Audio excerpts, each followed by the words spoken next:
How's it going? Good. How are you? Doing very well.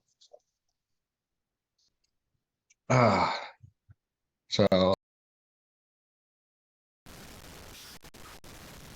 and welcome back to another edition of the Swandingo Files with John Renken, another fellow veteran, served his country, loves his country, and wouldn't have it any other way. So, today we're going to talk about why you joined the military, what you did in the military, your transition out and issues you had, and how you're crushing business today. How's it going today, John? Man, it's going great. Thank you so much for having me on today. Well, you know, good day, cold. Texas weather's kicking my butt, but hey, that's life, isn't it? Kicks all of our Yep. butt. We just overcome it. So, if you want to, can you tell me why did you join the military, and Yeah. also what So branch? I joined the Army in 1993.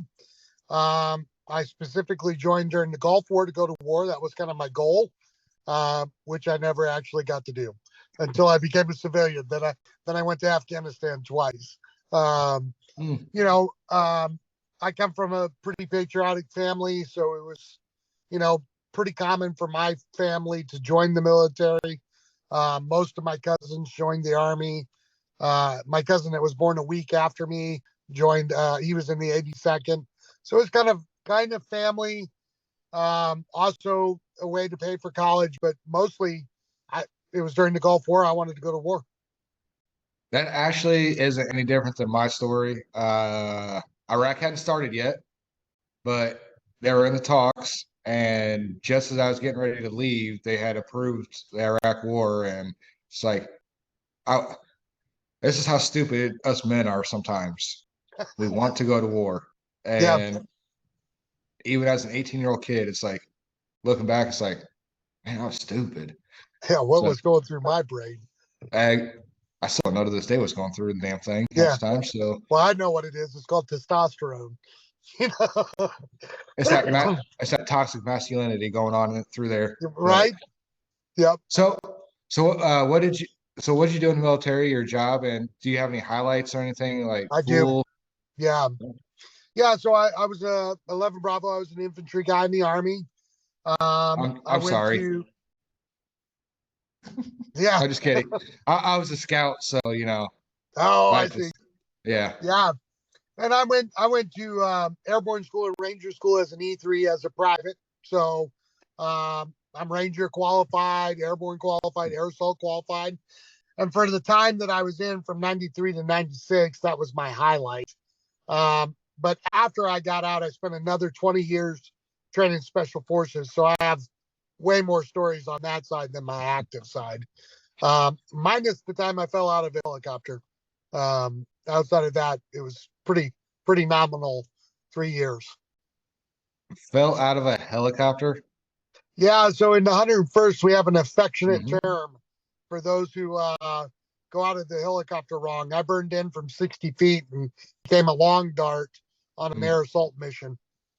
Um, Jacked me up pretty good. I can only imagine that because I did do air assault, rappel master, then fries and spies. Yep. I did air assault rappel master because I was at Fort Knox training privates how to jump off the tower, sometimes throwing them off literally. And then I did fry when I went to actually got to Campbell and was with the Hunter first. Um, I actually go to fries and spies, which is a lot of fun. Yeah. So When were you at Fort Campbell? 10, I was only there for like 2.5 years, like 10 to 13, but it's only like Okay. 2.5 years Well, I total. was I was running all the Army combatives tournaments for the post then, so you probably have met me. Most likely, surprisingly, it's a very small world. So, and it's just like Very small. I did it. I did one the other day with Brian Big Country Conwell, and he went through basic out of Fort Knox when I was throwing privates off the tower out there. So it's just like, holy crap, it is such a small Yeah. world after all. Yeah. But But yeah, Hunter First was by far my favorite, my best duty station. But It's great here. I'm still here. I don't blame you. I don't. You probably actually have met a lot of the people we still know to this day that Yep. are out of there because there's a lot of good people around Clarksville. A lot. Yep. So, Good so, retirement. oh, it is. Yeah. So what did you, so after your 3 years, you said you did, what was it again? Yeah. So after I served, I got out and became a professional mixed martial arts fighter. Fought in Pride in Japan. Fought in Shudo, a bunch of those shows. Had 70 pro fights, and when I moved back to Fort Campbell after college, I took over teaching combatives at Fifth Group and did that for 20 years. Really? Wow. Yeah. That actually, that sounds like it's more fun than serving the military, just doing that kind of stuff. Well, I So, definitely have more stories on that side than I do on the front side. So it was during my time there that I went to Afghanistan, was training people in ISIF, and did some stuff in Germany, did some stuff with the Dutch. I mean, far more interesting stories from that time for sure. that sounds like a lot more fun than what probably most people have. Honestly, ain't gonna lie, all that traveling around and especially combatives. I know you can get into a lot of cool stuff doing that kind of stuff. I Yeah. always noticed the instructors were always seemed like they always had a smile on their face. Yeah, So it's a lot of fun, right? So you get to train guys, you get to fight, you get to stay in great shape. It's good. It's a good career path. so after so you did your 3 years initially. Now is that did you transition straight into doing that or No, I went to college, and then so like I said, I served from '93 to '96, and I'll tell you, when I got out, all I heard was, "Hey, do your resume. Make sure you talk about Ranger School. It will help you land jobs all over the country." And so I put my resume together. There was none of the tools that transitioning military have now, and there was no VA stuff. Like, I fell out of a helicopter. They're like, "Yeah, here's 10%. Have fun." You know. whoa. Yeah, so, and I got to my first job interview, and the guy was looking over my resume, and he's like, "Oh, you're a ranger." I was like, "Yeah, I went to ranger school." And he said, "What forest did you serve in?" I was like, "What forest? What are you talking about?" He goes, "National Forest. What park ranger? What group were you with?" And it was at that point that I realized everybody in the military had lied to me about how valuable our training is on the Mhm, outside. You know, mhm. so if you don't learn how to morph the language from the military to the civilian world, you'll be lost. So how long after or you transitioned out was it before you actually landed your first job? My first real job, Mm, 2000, so 4 years.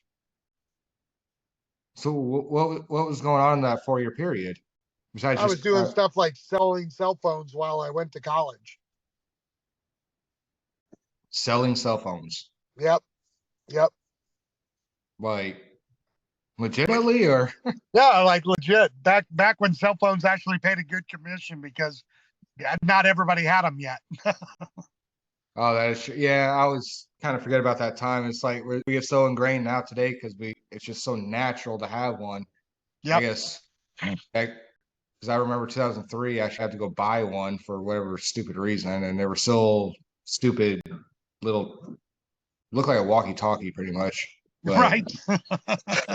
Yeah. So I started selling cell phones right after the brick went out of style. So if that tells you how old I am. yeah, yeah. Well, you're saying 93, 96. That was back when God, I You was weren't still born. I was born. I was born in 84. I'm a little bit older than what I look sometimes. I joined in 2003, so I'm Yeah. not a baby, not a baby no more. So, and it's funny that you say that because as soon as I made 87, I was only like 30 or 30, whatever, early 30s. Everybody instantly thought I was old, and it's like I'm not old. It's like, what are you Yeah. talking about?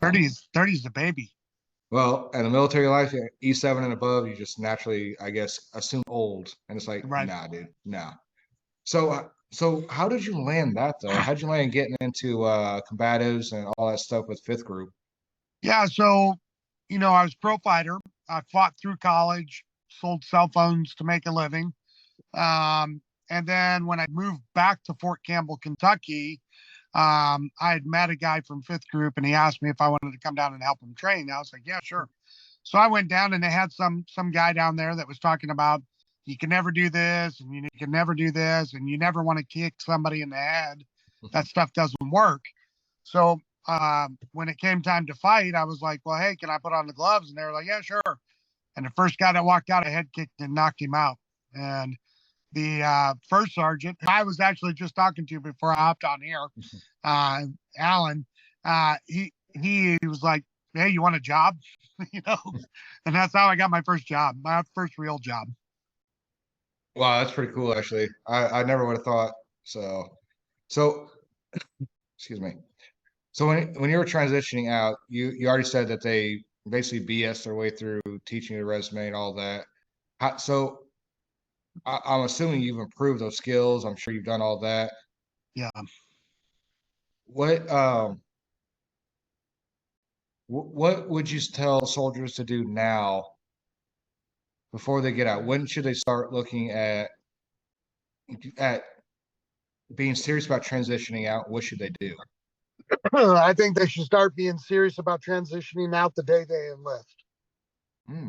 Interesting. And I'll tell you why, because it doesn't matter if you're doing a 3-year commitment, a 4-year commitment, or a 20-year commitment. The bottom line is all of our time comes to an end. Mm-hmm. Whether we retire out of the military or we do a short stint, it doesn't matter. So you should start thinking about transition from the time that you start in the military. And here's why I say this. So my son is 20. He's now been in the Air Force for just about 2 years. And one of the first things I told him was, hey, if you decide to make the Air Force your career, right, you do a full 20 years, you get a retirement benefit package that pretty much nobody in the country gets, right? But what's more important is if you would just take $500 a month, $300 a month, and stash that away in an actual savings earning as account, doing 3 to 5%. By the time you retire at 37, you'll have over $2 million, and you can actually decide if you want to really retire or if you want to do what you want to do. And nobody told me that. No, nobody. That's actually a really good point right there. I wish, because I wish somebody had told you that, right? Yeah, especially, because I came in, I enlisted 2002, shipped off 2003. As soon as I got to Fort Riley, Kansas, my first duty station, I went to Iraq within it was like 2-3 weeks, whatever. And then I got back from Iraq. I had like 13,000 or something dollars in an account. Guess how long it took me to spend that? As 24 hours. Well, okay, maybe not that quick, but it kind of felt like it though after I bought everything stupid. But it did only take me a few months. I bought a truck, put rims on it. Yep. 315 inch 315-inch audio bond subs in my truck.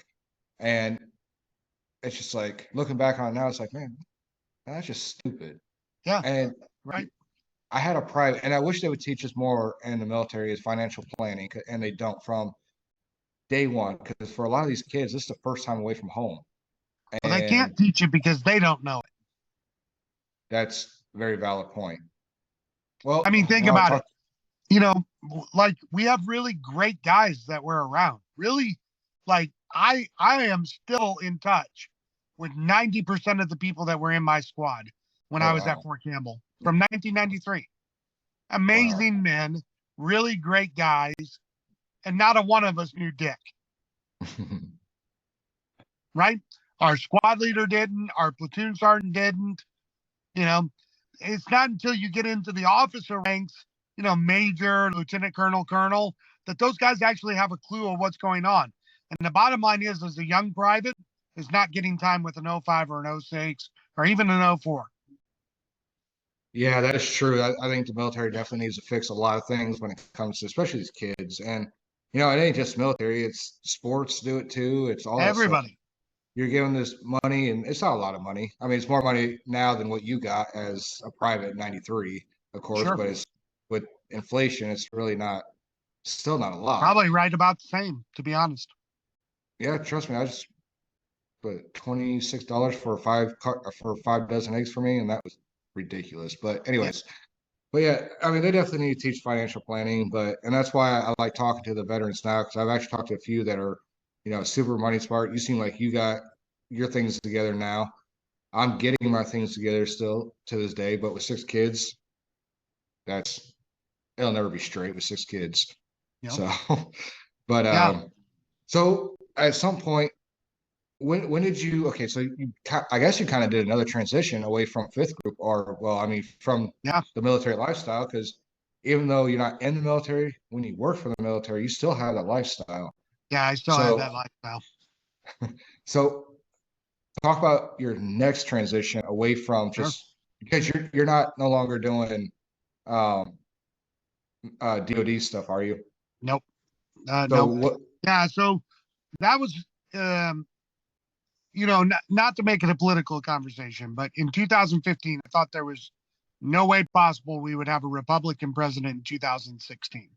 And we Mhm. all know as military that Democrats tend to cut budget for the military. Republicans tend to they tend to either leave it alone or give us a raise, right? And so in 2015 with Hillary versus Trump, I was like, man, I don't have an exit strategy. Like if this job goes away tomorrow because she cuts budget, I'm in trouble. And so I started looking at ways to develop an exit strategy. And for everybody that's listening, the first thing that you could do is start a side hustle that you and your wife do together that will save you $8,000 a year on your taxes, plus whatever you make. Right. And so that's what I did. I created a side hustle. Um, and, obviously Hillary didn't get elected.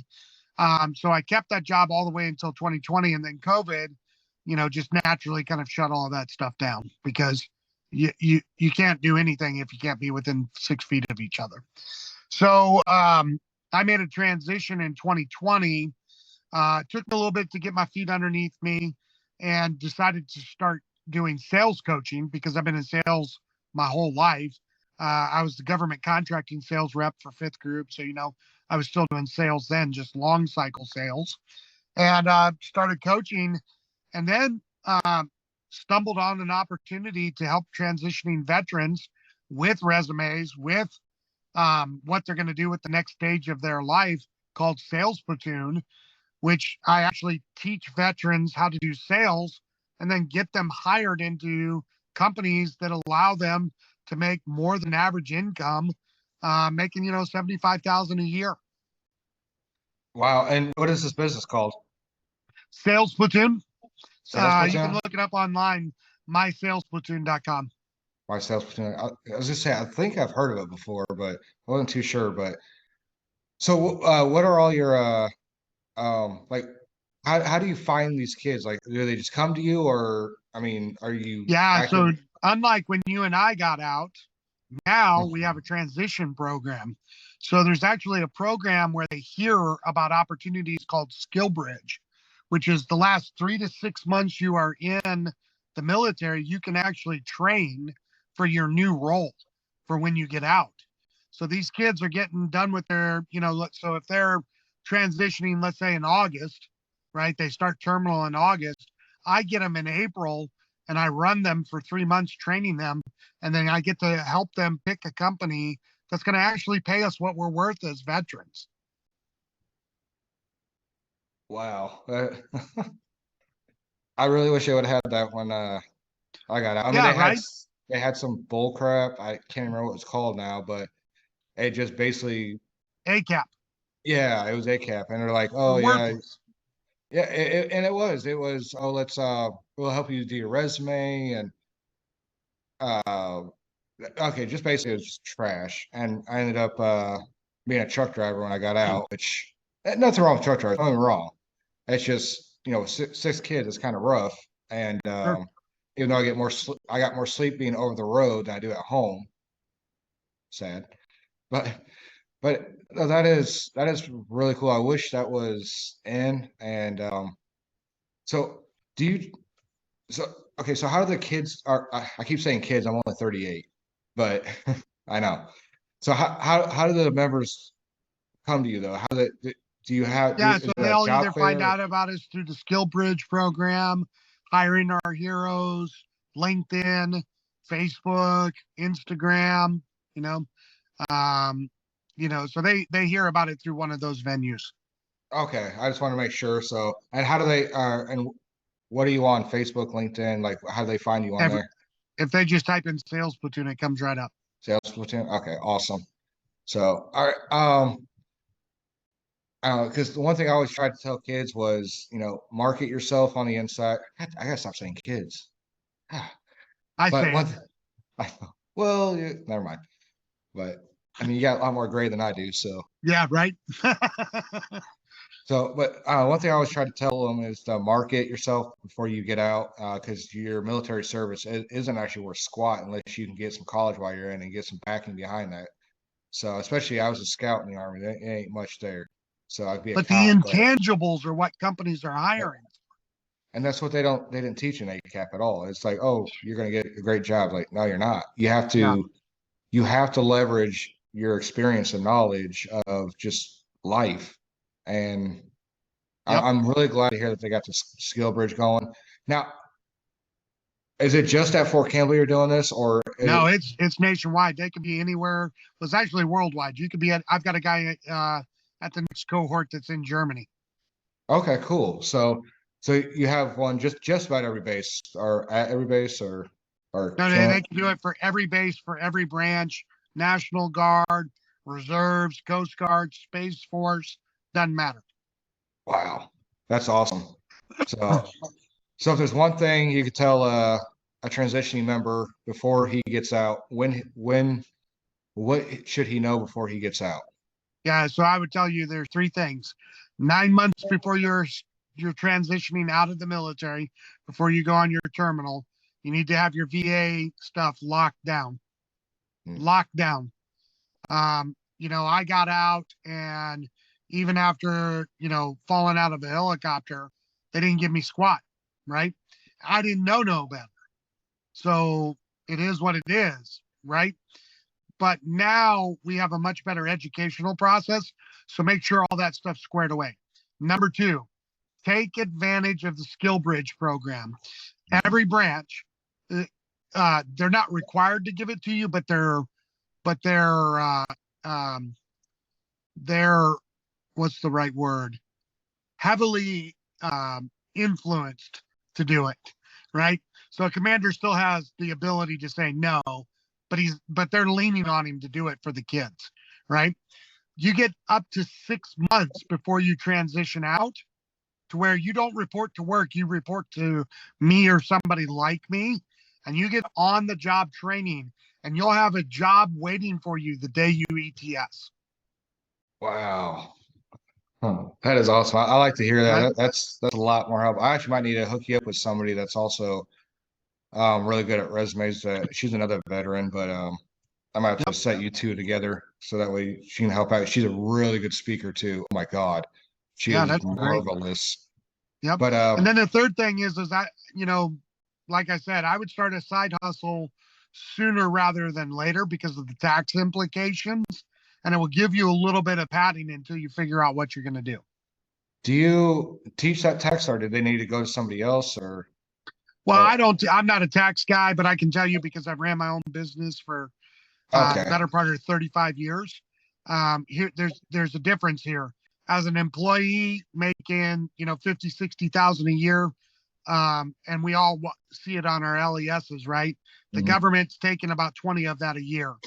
Now, if you got 6 kids, you probably got back around 6 or 7,000, Oh yeah, definitely. right? Well, Yep. where the other 14 go? Wow. Right. But if you had a side hustle, you would actually get back more like 15. Yeah. Well, I think most went to Ukraine by now, but yeah. Yeah, right. You've seen those memes where it says, I just got my tax return back. I owe Ukraine $16,000. Yes, Right. I've seen those. And it's Yeah. so sad. But if you start your side hustle, you think about it, if you have a wife, she probably does some kind of mall or cell phone job or food or waitressing when you're young. Yep. And everything she's making really is just paying the tax burden. If you just started a side hustle, what you would save in taxes could keep your wife at home. Hmm. That's actually a good lesson right there. So Yeah. So I those would guess be the three things I tell people. yeah, I guess 9 months out, start looking at your VA and how to get into the skill bridge. 6 months out, start skill bridge. From day one, you should be looking at your finances and your plan for the future and start a side hustle. awesome. Yeah, it's definitely valuable information that you don't hear enough of.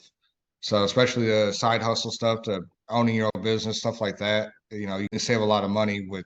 I mean, you don't really have to make much, or if anything, just. Yep. Well, the IRS will give you 5 years of losing money before they say you can't do it anymore. I didn't know that either. Say, Yeah. I need to talk. I need to talk to you more, honestly. Yeah. So you've been through the ringer. You come out on the high side, definitely. So you're definitely crushing it now. So I was glad to hear another fellow vet actually doing really well. And I just can't get enough of this. I'm learning so much, and I'm hoping that people are actually getting out, are helping putting these out and actually listening to these, so veterans know what they're getting into and where the resources are at. Because you ain't going to get it from the military. Well, Nope. you'll get some, but it ain't helpful. So, Yep. so you got any questions or anything, or? No, man, and just make sure in the email you share your link for me so I can share and push this out to everybody too. Yep. So, well, that's it on this Swandingo Files. And my guest today, John Renken. Do not confuse Ranger School with Park Ranger, please. But that's all we have today.